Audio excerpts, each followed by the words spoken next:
Wenn du nicht gewesen wärst, dann hätte ich den Überfall vielleicht nicht überlebt. Du bist überfallen worden? Ja, vorgestern. Wieso hast du mir das nicht gesagt? Auch wenn du Testamente fälschst, dieser Wahrheit wirst du nicht ungeschehen machen. Bisher ist mir das doch ganz gut gelungen, oder? Ja, das glaubst doch nur du. Ich mach dich fertig, du diese Ratte. Verlass dich drauf.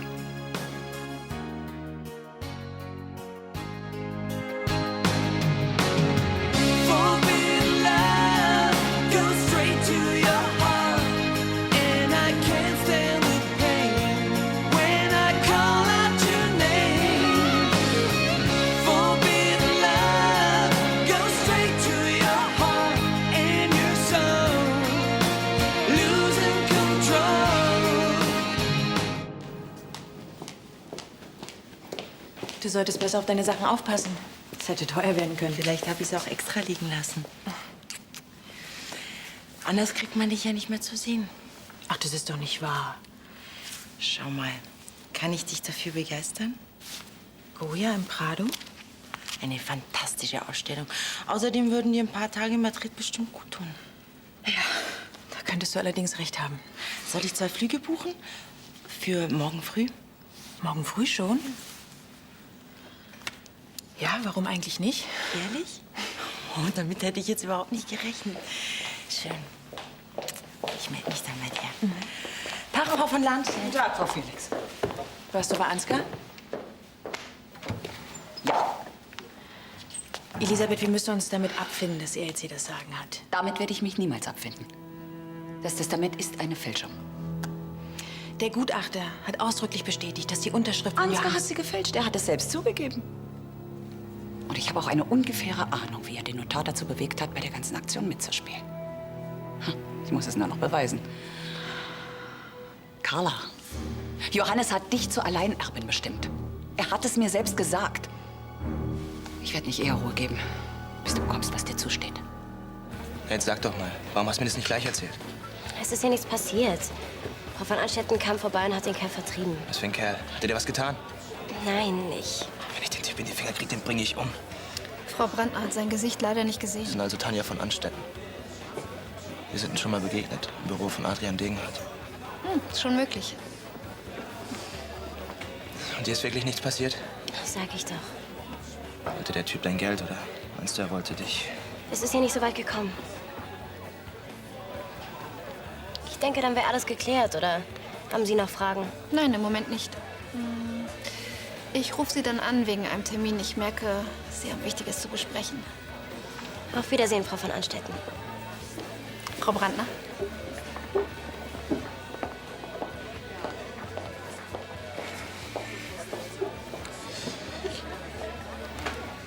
Als der Kerl dich überfallen hat, warst du da auf dem Weg zu unserer Verabredung? Ich verstehe dich einfach nicht. Warum tust du dann so, als wolltest du dich nicht mit mir treffen? Adrian gibt eine Pressekonferenz, bei der er sich als neuer Boss von Food for Little präsentieren wird. Na, da hat's aber jemand eilig. Bei der Gelegenheit werden auch die ersten Plakatentwürfe für die Werbekampagne gezeigt. Adrian Degenhardt als strahlender Coverboy mit einem Fläschchen Babynahrung in der Hand? Haben Sie Ihre Verwandtschaft endlich auf Linie gebracht? Ja, es war nicht ganz einfach, aber am Ende blieb ihnen nichts weiter übrig, als die Fakten zu akzeptieren. Dann sind Sie also jetzt der neue Chef des mächtigen Lahnstein-Imperiums. Besonders fröhlich macht sie das aber nicht. Naja, meine Stiefmutter hat was gegen mich vor und ich wüsste ganz gern was. Gräfin, ich bin nur gekommen, weil ich mich aufgrund der langjährigen Zusammenarbeit mit der Familie von Lahnstein dazu verpflichtet fühle. Dankeschön. Ich weiß das auch sehr zu schätzen, bitte. Danke. Und ich möchte mich in aller Form bei Ihnen entschuldigen für das, was mein Stiefsohn Ihnen angetan hat. Ihren bedauernswerten Sohn in Thailand verhaften zu lassen, um ihn dann als Druckmittel gegen Sie zu verwenden. Das ist einfach nur grauenhaft. Und wegen der langjährigen und vertrauensvollen Zusammenarbeit, die Sie ja eben gerade angesprochen haben, da möchte ich Ihnen gerne helfen. Zumal ich keinerlei Interesse habe, Ihre Existenz zu ruinieren. Herr Dr. Hochstetter, ich kann dafür sorgen, dass Ihr Sohn in 2 Tagen freikommt. Darauf gebe ich Ihnen mein Ehrenwort. Verlassen Sie sich nicht auf Ansgar. Der lässt sie so lange zappeln, bis es für ihren Sohn zu spät sein könnte.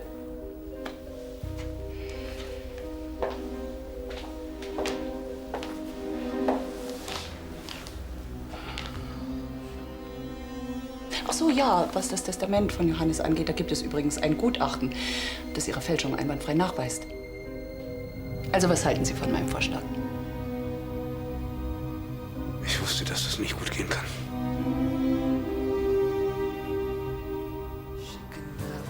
Du wolltest dich also doch mit mir treffen, oder? Guck mich mal an. Ach, lass doch bitte. Jetzt sagst du mir, dass ich dir völlig egal bin und du nichts für mich empfindest. Du bist mir völlig egal. Und ich empfinde... Ach, was mache ich hier eigentlich? Soll ich dir sagen? Nochmal. Ich bearbeite einen Fall, in dem Mitglieder der Familie Lahnstein involviert sind. Trotzdem kann es doch niemand verbieten, dass wir uns ab und zu mal... Vielleicht wäre der Unfall ein Zeichen. Sowas wie eine Warnung oder so.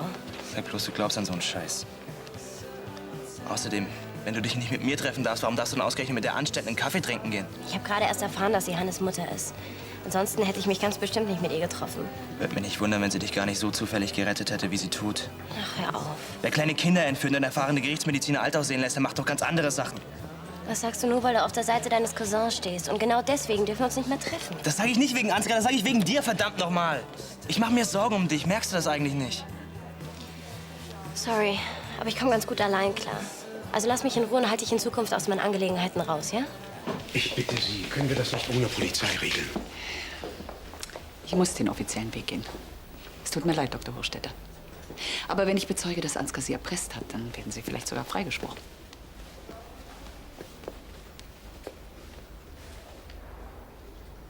Wir sind auf dem Weg zur Polizei. Dr. Hochstetter wird eine Aussage machen. Dr. Hochstetter, schön, dass ich Sie treffe. Es gibt da das ein oder andere Detail bezüglich des Testaments, das ich gerne noch mit Ihnen besprechen würde. Ach, Elisabeth, hattest du schon Gelegenheit, Dr. Hochstetter davon zu unterrichten, dass der Gutachter Vaters Unterschrift zweifelsfrei verifiziert hat? Oh, Dr. Hochstetter, da fällt mir ein, es gibt ja Neuigkeiten von Ihrem Sohn, Rüdiger. Er ist vor 2 Stunden aus thailändischer Haft freigekommen. Herzlichen Glückwunsch. Ist das wahr? Ich bitte Sie, damit würde ich doch keine Scherze machen. Glauben Sie ihm kein Wort. Er erzählt Ihnen alles, was Sie hören wollen. Außerdem habe ich Ihr Geständnis. Ich verstehe nicht. Welches Geständnis?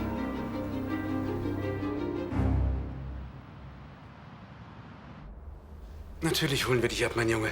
Das ist doch wohl selbstverständlich. Wir freuen uns auch so sehr, dich endlich wiederzusehen. Rüdiger, ich kann dir gar nicht sagen, wie sehr... Ja, ich dich auch. Bis später. Rüdiger ist auf dem Weg zum Flughafen. Tja, ich halte eben, was ich verspreche. Ihre Stiefmutter hat behauptet, die Fälschung sei aufgeflogen. Das ist sie mitnichten. Wie konnte ich das ahnen? Immerhin hat die Forensik heutzutage erstaunliche Möglichkeiten. Auch die Forensik kann die Echtheit einer Unterschrift doch nur durch einen Vergleich mit einer Referenzprobe darstellen, nicht wahr? Ja, eben. Und deswegen... Wenn allerdings die entsprechende Referenzprobe auch gefälscht ist, bleibt dem Gutachter doch nichts anderes übrig, als die Echtheit des Originals zu bestätigen, oder? Bitte? Sie haben... Ja, natürlich habe ich die Referenzprobe ausgetauscht. Alles andere wäre doch grob fahrlässig gewesen. Sie sind der Teufel. Oh, ich ziehe die Bezeichnung Genie vor, wenn Sie gestatten. Carla, hast du bei Hochstetter nichts erreicht? Im Gegenteil. Er hat alles gestanden. Wollte mit ihm gerade zur Polizei, da kam Ansgar. Knickt der Feigling wieder ein. Ich kann mir das nicht vorstellen. Ich kann mir nicht vorstellen, dass die beiden das Testament gefälscht haben. Du glaubst mir nicht? Ich habe Herrn Dr. Hochstetter immer für einen integren Menschen gehalten, der sich nie auf sowas einlassen würde. Willst du damit sagen, dass ich lüge? Nein, natürlich nicht. Carla, warum sollte ich mir so etwas ausdenken? Ich hätte doch keinerlei persönlichen Vorteil davon. Alles, was ich will, ist, dass Johannes letzter Wille erfüllt wird. Und nicht ausgerechnet Ansgar sein Erbe antritt. Du solltest die Firma übernehmen. Das hat sich Johannes ausdrücklich gewünscht. Aber die Unterschrift ist echt. Das hat der Gutachter ausdrücklich bestätigt. Du glaubst mir nicht. Gut, ich kann dich nicht dazu zwingen. Aber ich kann weiter gegen diese schreiende Ungerechtigkeit kämpfen. Mit dir oder ohne dich. Was soll denn das heißen? Ich kann einem nackten Mann nicht in die Tasche greifen. Hören Sie, ich habe Selbstverpflichtungen. Ja. Also schön, was soll ich machen? Ja, bis dann. Wieder einer, der um Aufschub bittelt. So langsam wird's eng.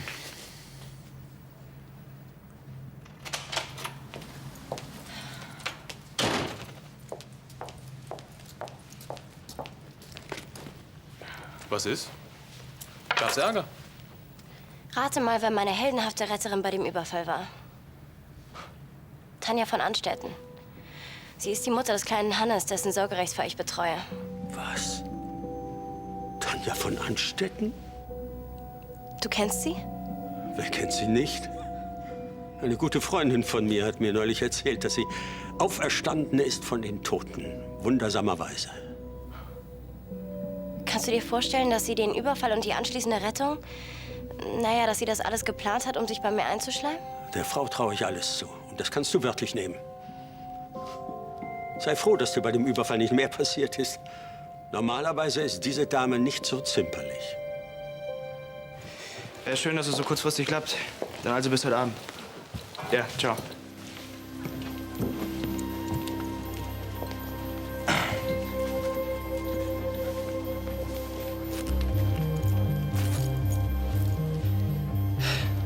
Ich weiß alles über sie. Die Sache mit Hannes, Uruguay, der Deal mit Degenhardt und noch eine ganze Menge mehr. Ich weiß auch, dass sie hinter dem Überfall auf Lydia stecken. Und beweisen können Sie das auch? Ich warne Sie. Wenn Lydia irgendwas zustößt, dann mache ich sie fertig, das schwöre ich.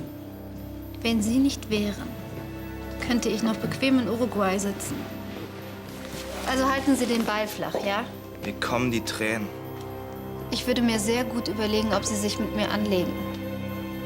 Es könnte ein großer Fehler sein.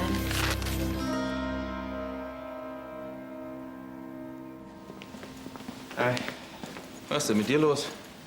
Die Anstetten ist los, das ist los. Moment, du kennst Tanja von Anstetten? Woher das denn? Erzähl ich dir ein andermal, okay? Was wollte sie denn von dir? Nicht so wichtig, vergiss es. Moment. Hör zu, Ansgar, ich weiß, die Frau ist die Mutter deines Kindes, aber ich will jetzt wirklich nicht drüber reden. Na schön. Tja, und sonst so? Wie geht's? Das willst du mir eine Stelle anbieten, oder was? Tja, also, wenn du Lust hättest, in unserer Rechtsabteilung zu arbeiten. Im Ernst? Mal sehen, ich habe noch 2 andere Angebote. Tja, dann denk drüber nach. Wenn du es weißt, setzen wir uns mal zusammen, okay? Danke. Hey, Basti. Hi. Hast du Lydia noch mal getroffen? Ja. Und? Ich weiß jetzt, dass sie zu unserer Verabredung kommen wollte. Sie ist nur aufgehalten worden. Dann kann ja vielleicht doch noch was aus euch werden. Ja, so einfach ist das nicht. Ich hab dir von ihrem Job erzählt. Aber mich hat's voll erwischt. Dafür muss ich doch kämpfen, oder? Würdest du das nicht auch tun für die Liebe deines Lebens? Unbedingt. Habt ihr eigentlich schon eine Wohnung gefunden? Nein, die erste Zeit werden wir erstmal im Hotel übernachten. Von unserem Wasserbett aus sehen wir genau auf den Lake Michigan. Das ist absolut traumhaft. Aber wenn dir das alles zu schnell geht, dann... Meinetwegen, nein. Das ist lieb von dir, aber das Leben muss ja irgendwie weitergehen.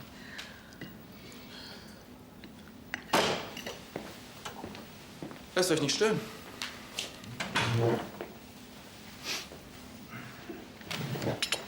Sitzt du bequem?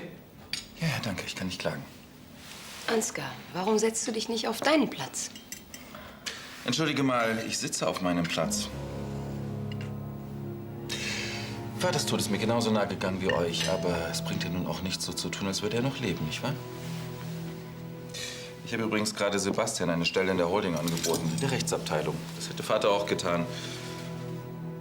Und genau wie ihr will ich natürlich nur seinen letzten Willen respektieren. Und dir wäre ich sehr verbunden, wenn du mir dabei keine weiteren Steine in den Weg legst. Elisabeth hat recht. Vater hätte dir niemals sein Lebenswerk überlassen.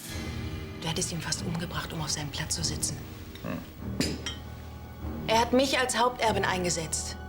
Und ich werde dafür sorgen, dass sich sein Wille erfüllt.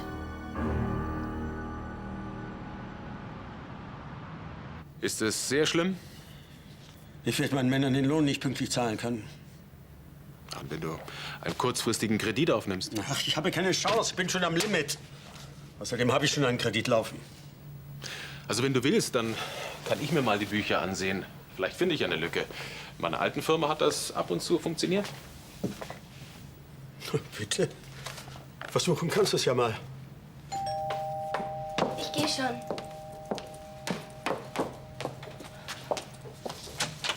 Frau Lydia Brandner? Ja? Bitte schön. Danke. Wenn Sie jemand unterschreiben würden. Wiedersehen. Wiedersehen.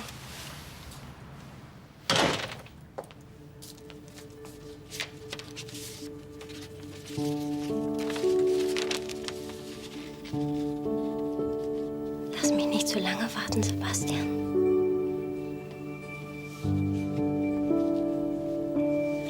Und? Gute Nachrichten? Sebastian. Jetzt irgendeine Überraschung für mich. Der Kerl checkt einfach nicht, dass ich ihn nicht treffen darf. Vielleicht will er das gar nicht checken.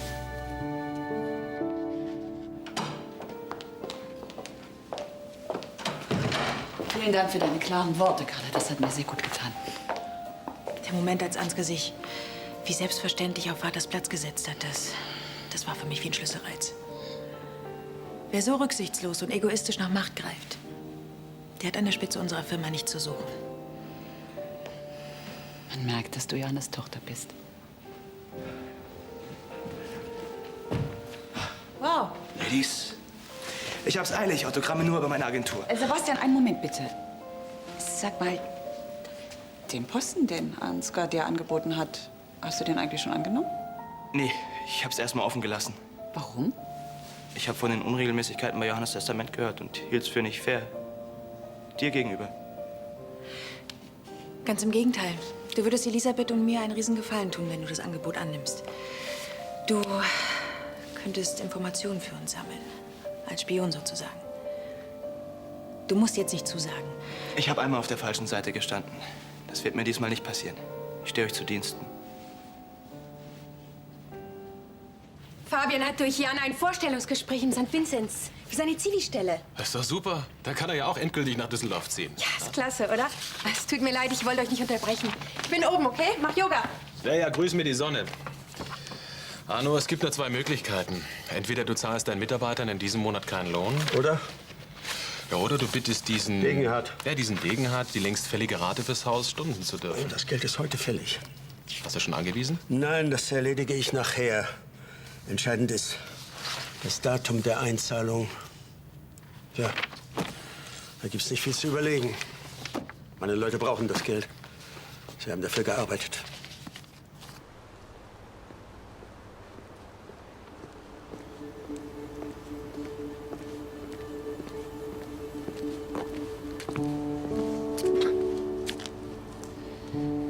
Schön, dass du gekommen bist.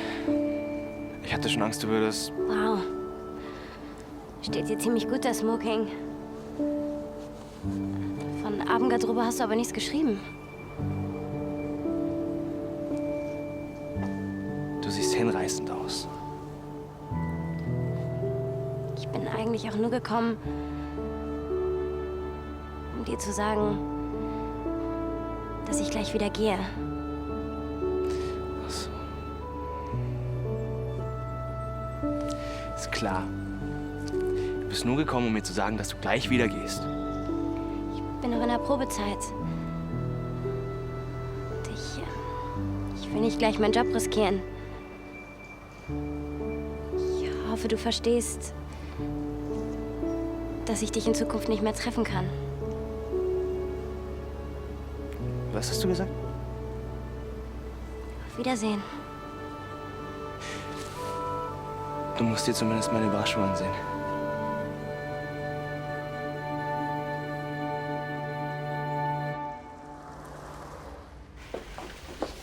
Was hältst du davon, wenn wir irgendwo ein paar Tapas essen und uns überlegen, wie wir Madrid unsicher machen? Tut mir leid, ich habe das ganz vergessen. Daraus wird nichts. Wieso? Du hast doch gesagt, dass Es geht immer noch um das Testament meines Vaters. Und wenn wir es verschieben? Bis das alles geklärt ist, das dauert zu lange. Worum geht's denn? Du machst immer nur Andeutungen. Das willst du gar nicht wissen. Das ist viel zu kompliziert. Ach, Carla, alles blockst du ab. Ich weiß nicht, ob das mit uns beiden noch Sinn macht. Wenn du mich überhaupt nicht an dich ranlässt.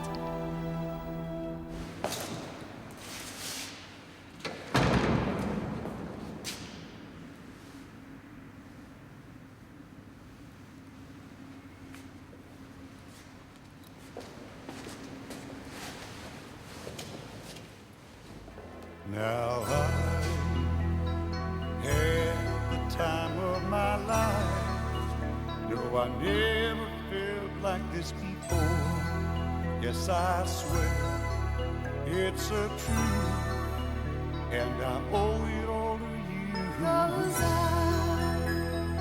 had the time of my life, and I owe it all to you.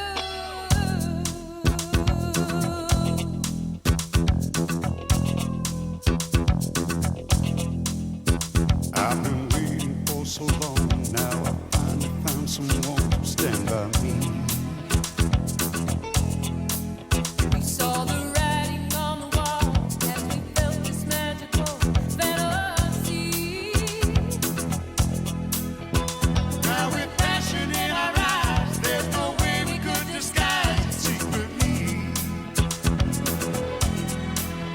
So we take each other's hand, 'cause we seem to understand the urgency.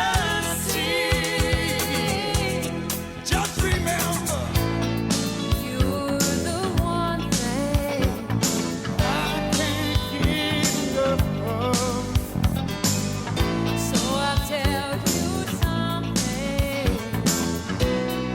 This could be love, because I had the time of my life.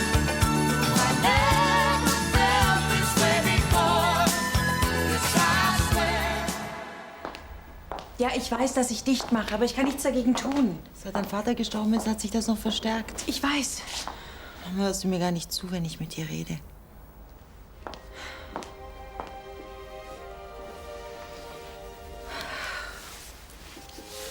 Es tut mir leid. Vielleicht ist es wirklich besser, wenn wir uns nicht mehr treffen.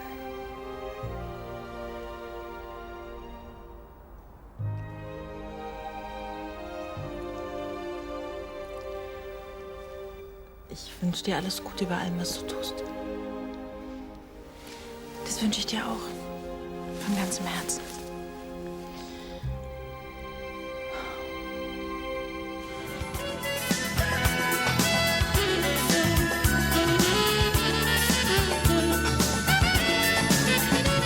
Perfekt. Zufall, gleich nochmal.